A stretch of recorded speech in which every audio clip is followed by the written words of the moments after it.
Today we're doing a review and a re-demo of the Kawai K-200 45-inch upright piano.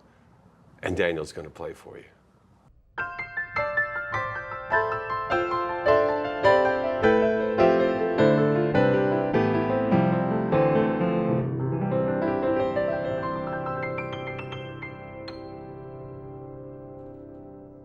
Hi, this is Ted Barsley with Alamo Piano Galleries. My name's Daniel Voeller. And he's the pianist today, and he's going to give us his thoughts and views from a teacher, a practicer, and a performer concept, which is because you do all that stuff. You've got great experience playing on pianos. And so if you came in here cold and said, hey, is that a good piano for one of your students? Yes, I would say so. I think that one of the biggest things whenever you're buying a piano, whether you're a beginner, intermediate, or advanced, is being able to just, produce whatever sounds you want to out of it.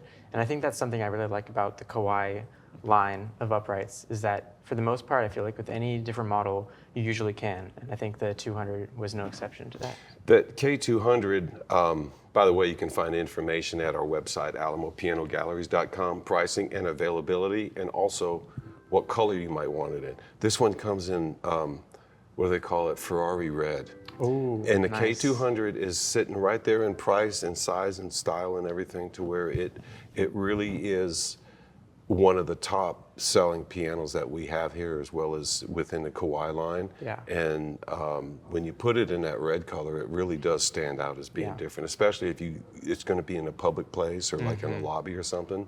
Instead of getting a nice grand piano, you could put like a fiery red one right there. And it brings a lot of attention, the color, and it really does draw your eye to that. And if you have it in a decorated, in a contemporary, or in some kind of stylish looking thing, that the red stands out, match furniture, painting, stuff like that. I did that in a club.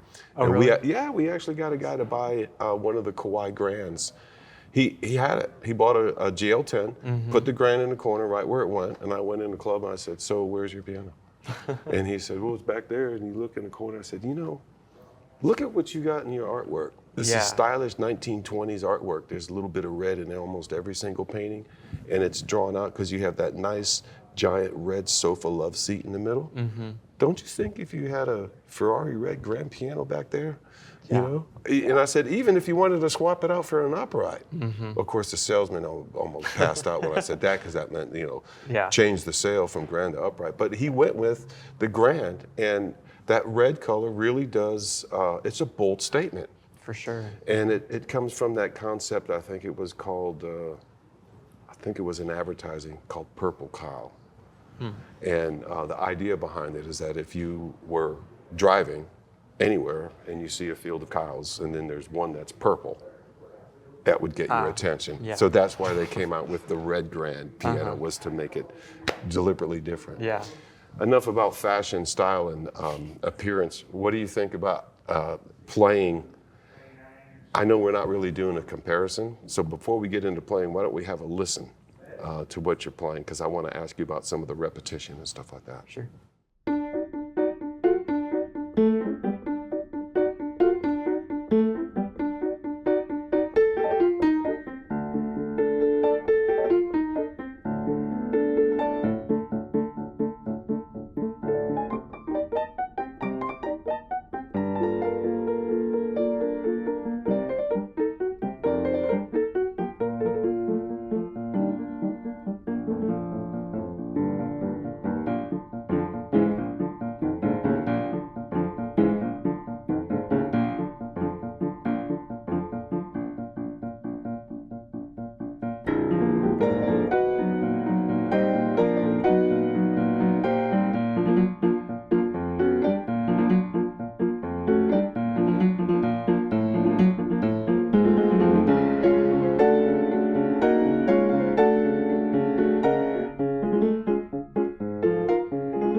So what'd you think about playing the K-200? I really enjoyed it. Yeah. So I decided when I came in today to play something that might have some upright pianos not do so well.